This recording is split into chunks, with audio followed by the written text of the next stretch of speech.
You are listening to the Slowly Dying Podcast with Bekah. Check yourself. Check. Week after I cried at the bowling alley. And Bronte. Oh my God, what have I done? What do you mean? I haven't heard from you in months. We talk about everything and anything. I could tell she was frustrated just by how she was throwing I'm the only one who does it the best. And turn in every Monday for a brand new episode. I did not know though. What? Like you were freaking out. Let's get it popping. That's what I'm talking about. Hey guys, what's poppin'? It's Bekah back on the mic. It's about 11 o'clock at night. Willie's first day of kindergarten is tomorrow, so he's sleeping. Gonna miss him, but I'm excited for him to start kindergarten. I'm excited for him to ride the bus. I think he's a little bit nervous, but he's gonna get on that bus because it is time for him to ride the bus. So I'm excited. Maybe I'll share some pictures on our Slowly Dying account of him. His first day of kindergarten, so I'm excited. But I wanted to come on here. This is the third rant that I dropped with the co-parenting series. And I've been getting a lot of feedback. People have been messaging me. This one girl I used to go to high school, she messaged me. She's like, oh, I love your rants. I really can relate. It's so nice to know that, like, I'm not the only one who feels like that or thinks like that. And it's just really refreshing because, you know, it's like we're not alone in this, and this is difficult. It's new. They don't teach you this stuff in high school. They don't teach you this stuff in college. It's like a learn on the job type of process. So I'm just here to share my thoughts and other people's thoughts that, you know, maybe they don't want to share, but they've shared with me, so maybe I'll speak about it. And like I say in every episode of the co-parenting, this is not, you know, to get back at my son's father or what have it, or, you know, if I say, oh, okay, this is this, that doesn't mean it's always towards him. It could be, you know, just in general. Just so, you know, the record's straight. But I mean, if the shoe fits, it fits. If that pisses people off, oh well. So I wanted to talk about being labeled as bitter, like a bitter baby mama or a bitter baby daddy, whatever. You usually hear the term bitter baby mama because usually kids are with their mom about 95% of the time when the parents break up. Not always, but usually. I mean, that's what I've came across. So if your situation's different, great. Everybody's situation is different. I have my son about 98% of the time. It is what it is. And I love him. So I have been called bitter so many times, you know, and it, like, you know, people are like, oh, just let it go. Like, you're not bitter. But I think after a while, it really gets to your head. Okay, am I really bitter? I usually don't have this problem now. I used to have this problem when we first broke up. Because I noticed, like, narcissists will, like, try to use your words against you, and, like, they know what gets you upset. So they know, like, you know, they could be like, you're bitter or you're angry or this and that, even though it's not true, but they know how to get under your skin. If you don't know what a narcissist is, go to our last couple episodes. I think we did that maybe a couple months ago, so you can go check that out. But I think, like, when I first left my son's father, I think that was, like, a big issue. Oh, you're bitter, or, you know, always blaming me, and they would always use the bitter card. Well, it doesn't work anymore, because you just, like, realize, okay, I'm not bitter. Why do you keep saying this? It just doesn't work anymore. But I know a lot of people, you know, it really bothers them, and it really irks their soul, because I think, you know, and I keep watching, like, I always bring this up, like, TikTok videos. Sorry, I think I have, like, a sinus infection, guys, but you know, those TikTok videos are like, you're not bitter or you're not crazy or like whatever it is. It doesn't even have to do with like your co-parenting. It could be like in a relationship, ex-boyfriend, mom and dad. It really doesn't matter.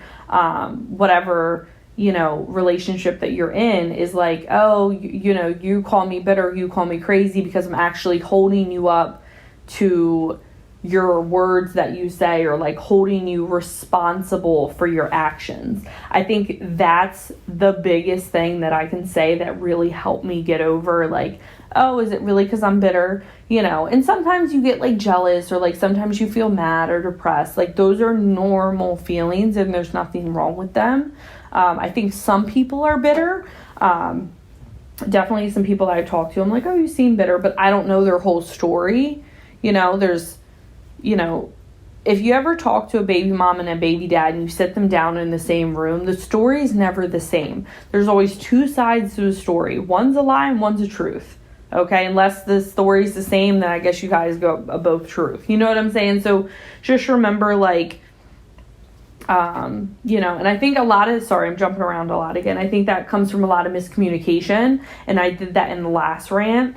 But yeah, so I think being labeled as bitter and being labeled as crazy I think sometimes it's a good thing, because you just realize, okay, so I left this person and I got out of a toxic relationship because of this. You know, always check yourself. You know, sometimes you're at a place, or sometimes you're like, oh, maybe I do seem bitter, so maybe I need to, but that's not the way you try to come off, then that's totally different. But if you're just constantly being bitter, like being called bitter because of, you know, oh, well, you know, you forgot your son's dentist appointment, or you forgot, like, you know, your daughter's vacation. It's like, no, I'm not bitter. I'm just holding you responsibility for your actions. Those are two different things. And I think once you really realize that, being labeled as crazy or bitter is like, okay, that's just, you know, it's like a high school thing. You know what I mean? I don't know if this is making any sense.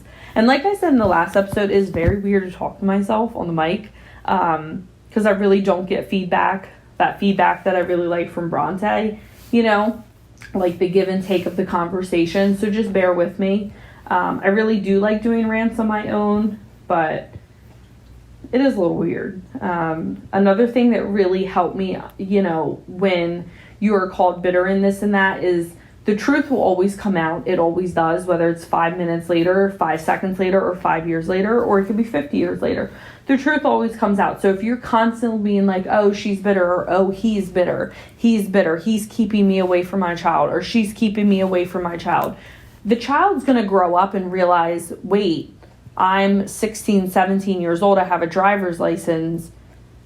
You know what I mean? Like, did my mom or dad really keep me from you, or did you just not make the effort to come see your child? You know, I think that's a lot of problem in a lot of people's cases, you know, as bitter baby moms, like, oh, she won't let me see my child. Sometimes that is true. And if that is true, that's really sad. Unless there's a good excuse of why you're keeping the other parent away, like drugs, abuse, you know, very inappropriate things. That's a whole different story.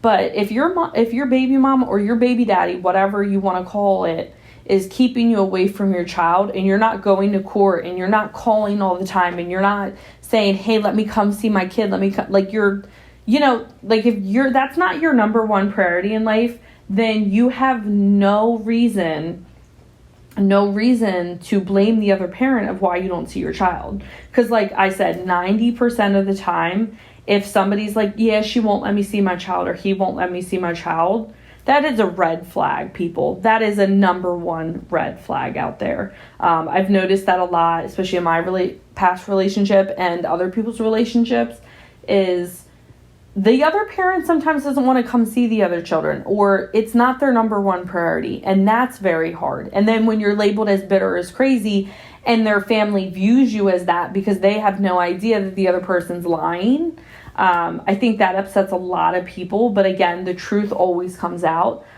You just have to keep your mouth shut and do what you got to do with your children. And then the children will see who really is the bitter parent. Who really is the crazy parent, you know, and I would never talk bad. You know, I am sharing my story and my thoughts, but I would never say anything bad in front of my son about his father, because that's not my place. Or, you know, I don't really talk about his father in front of him unless it's very positive. And I hope that, you know, he does the same. And that's something that's very, very important to me. I know, you know, one day Willie will listen to these podcasts, and, you know, hopefully he's an adult, because he probably has no idea what I'm saying right now. Doesn't even know I have a podcast. I don't even think he knows what a podcast is. But I will get to explain to him one day of, like, you know, the story of what happened and what really happened. You know, if he wants to know. If he doesn't, it's fine. It's all about his time and what he wants to know.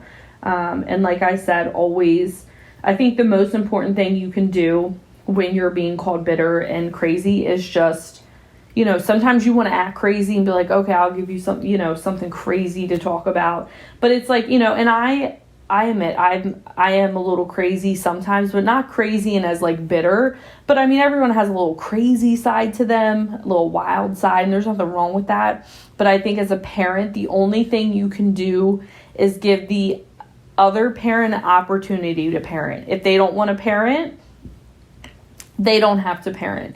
You cannot force somebody else to be a better parent. You cannot force somebody else to be, come see your kid more, come see your kid less. Like you really can't control it. And I think I have a hard time, not that I want to control others, but I just want to, be in control of my own life. And sometimes life be throwing curveballs at you and you have no idea which direction they're coming. They can come from left and you're going right. It's going to smack you right in the face. And that's okay. There's nothing wrong with that. It is what it is. But I think, just remembering, like, keep your calm, keep your cool, make sure everything's documented, just work on yourself and just be like, what it is what it is. I can only control what happens in me and my child's life right now. And just make sure you're the best parent for that child and make sure you give the opportunity, as long as it's a healthy, safe, other co-parent that, they can come in and hopefully co-parent with you. That doesn't always happen. And it is what it is. That's the only advice I have for you guys tonight about being labeled as bitter or crazy. So, and I'll leave you guys with this thought. That saying, like, oh, like, how, like, the boyfriend's always like, oh, you're cheating on me, you're cheating on me, you're cheating on me. It's like, why are you so worried I'm cheating on you? I gave you no reason, like, for me to cheat on you. And you realize they've been cheating all along. It's kind of like that. It's like when you're being labeled as bitter and crazy and all these crazy words, it will come out like, oh wait, they were actually the bitter or crazy one. They were actually the mean one. They were actually the asshole. Not saying, not everyone's an asshole, but I'm just saying, like, tables turn really quick. So yeah, just try to keep your cool. I know it's hard. It's hard for me because, like, I just want to fight back sometimes, and I'm like, I don't like to let things go. That's just my personality, and that's something I need to work on. But yeah, that's what I wanted to say about the topic. Hope you guys liked it. I think my next one is going to be about court and child support. I think that's going to be a big one for a lot of people because it's, like, kind of scary. I know I was scared when I went to go file for custody of my child and put my son's father on child support. It was very scary. So I hope you guys listen to this one and listen to the next one coming out. And I hope you guys can relate. But I need to get some sleep because I have to wake Willie up at 7 a.m. and get him on the bus. So, all right, guys, I'm going to get off the mic. Have a good night.